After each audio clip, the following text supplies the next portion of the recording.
Shalom para quem é de Shalom, a paz para quem é de paz.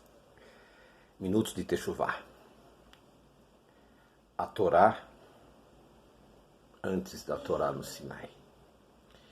É comum ver as pessoas dizerem que a lei de Deus é para os judeus, que nós cristãos não temos que guardar a lei. Isso é uma grande incoerência teológica, pois ao folhear o livro de Gênesis, nos primeiros capítulos nós vamos ver a Torá ali escrita. E eu vou convidar você a abrir a sua Bíblia e ler comigo Gênesis 2, versículo 2. Vamos ver. Gênesis 2, versículo 2. No sétimo dia, Deus havia terminado a sua obra e ele passou a descansar no sétimo dia de toda a obra que fez. E Deus abençoou o sétimo dia e o declarou sagrado, pois nesse dia Deus tem descansado de toda a obra que criou e de tudo que ele decidiu fazer. Então nós vemos aqui que o Criador estabeleceu um dia de descanso, lá no Jardim do Éden. E todos os seguidores de Jeová dos Exércitos observavam o sétimo dia.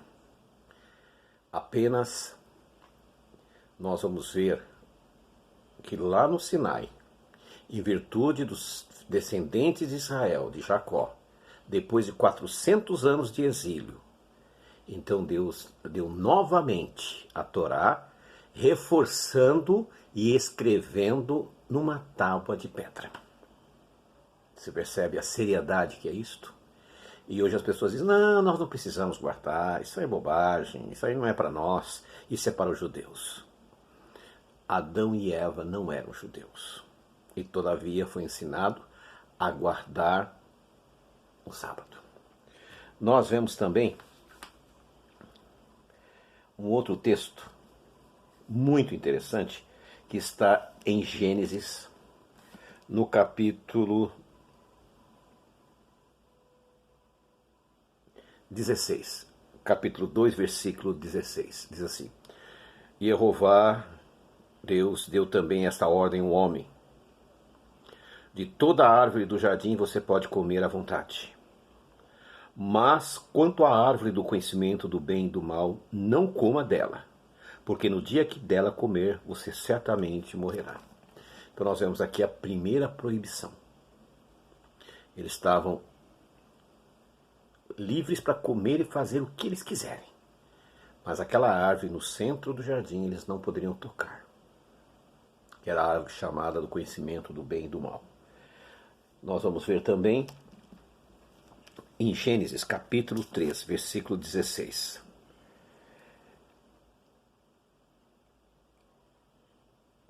A mulher, ele disse, aumentarei muito as dores da sua gravidez, e em dores você dará à luz a filhos, e terá desejo de estar com seu marido, e ele a dominará. E aqui uma nova determinação, uma nova ordem. Ou seja, desde o princípio, a Torá foi sendo imposta ao homem para que ele obedecesse. Mas o que me chama muito a atenção é o que está em Gênesis capítulo 6, versículo 9. Esta é a história de Noé. Noé era um homem justo e mostrava-se íntegro. Como eu posso aferir a integridade e a justiça de uma pessoa se eu não tenho parâmetros de uma lei? É que ele obedecia à Torá que fora dada no Éden para ele. Por isso que ele foi chamado justo e íntegro. Justo porque ele praticava justiça. Íntegro porque ele praticava com integralidade tudo aquilo que ele havia sido ensinado. Então você percebe que essa falácia, que a lei de Deus não é para nós, isso é falácia, isso é replicar o que o inimigo quer que você entenda. Lá no Éden, Satã disse, Deus não disse isso, você não vai morrer. Ou ele diz, você não precisa guardar a lei de Deus, você pode continuar transgredindo. Sempre a mesma falácia. Mas continuemos a leitura. Gênesis capítulo 7, versículo 2. De cada tipo de animal puro, leve 7 com você, machos e fêmeas, e de cada animal impuro leve apenas 2, o macho e a fêmea. Noé já tinha noção do que seria escrito lá em Levíticos, no capítulo 11, quando Moisés recebeu a Torá novamente. Ele tinha noção do que era puro e impuro. Percebe? Ao sair da arca, ele faz um altar e faz uma oferenda com um animal puro. Se não tivesse noção, se essa questão de alimentar não tivesse validade para ele, ele teria sacrificado um porco, um pangolim, um morcego. Vocês percebem como ele tinha noção da lei de Deus? Mas vamos continuar. Gênesis, vamos voltar novamente para Gênesis, versículo 4. Gênesis capítulo 4, perdão, versículo 2. Mais tarde, ela novamente deu à luz e teve Abel, o irmão de Caim.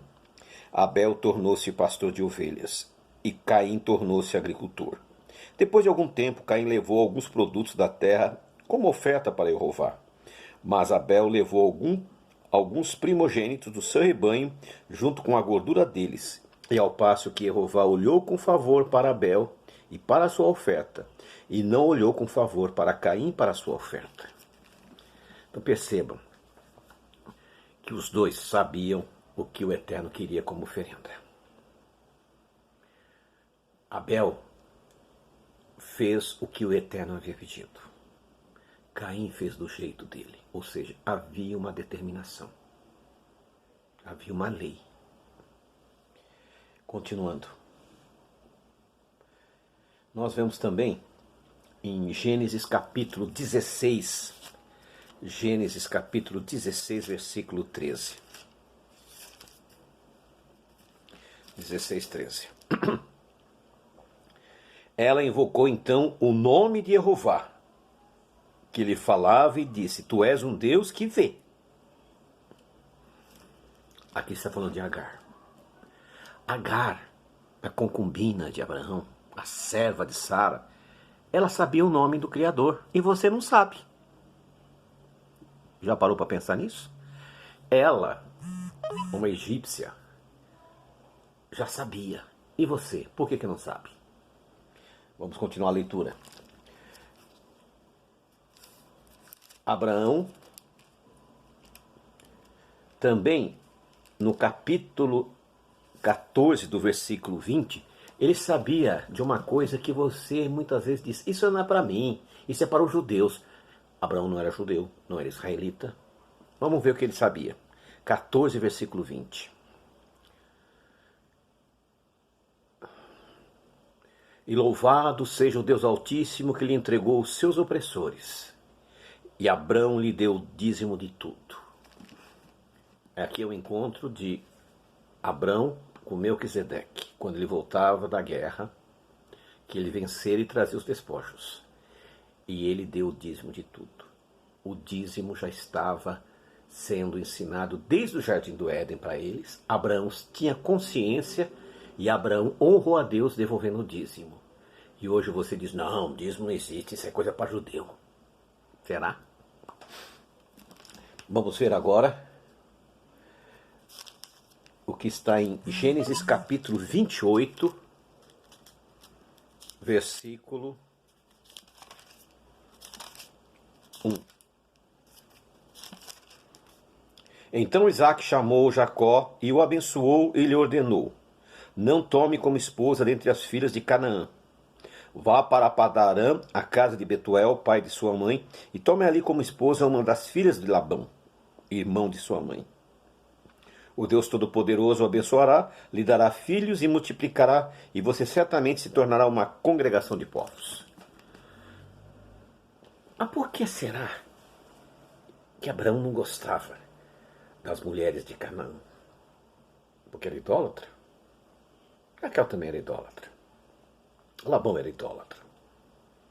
E qual o motivo? as mulheres cananeias estavam sob maldição. Lembra que Noé amaldiçoou o seu neto, filho de Canaã? Maldito seja Canaã. Então, Abraão sabia, Isaac sabia que os cananeus estavam sob uma maldição. Lembra de Deuteronômio 28, a bênção e a maldição? Percebe que a Torá está nos dois lados, sempre está ali, e você quer rejeitá-la novamente? Não é? Gênesis 28, 20. E Jacó fez um voto dizendo: se Deus continuar comigo e me proteger na minha viagem, me der pão para comer e roupas para usar, e eu retornar em paz à casa de meu pai, então certamente Jeová terá mostrado que é meu Deus. E esta pedra que eu ergui como coluna se tornará uma casa de Deus, e eu sem falta lhe darei o dízimo de tudo que me deres.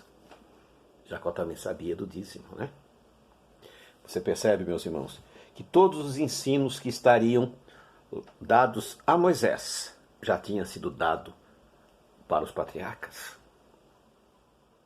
E hoje nós temos levado essa mensagem a você para que você perceba a importância de voltar para a Torá. Jeremias diz assim: importa que volte para as veredas antigas, que é a obediência aos mandamentos de Deus. Então, meus queridos, eu gostaria de encerrar por aqui esse vídeo, que foi do primeiro estudo que nós tivemos, que você possa, através desses versículos que eu passei, dar uma olhadinha neles, analise, veja se realmente está escrito. A Torá antes da Torá é muito importante para que possamos ter vida e vida em abundância. Shalom, shalom.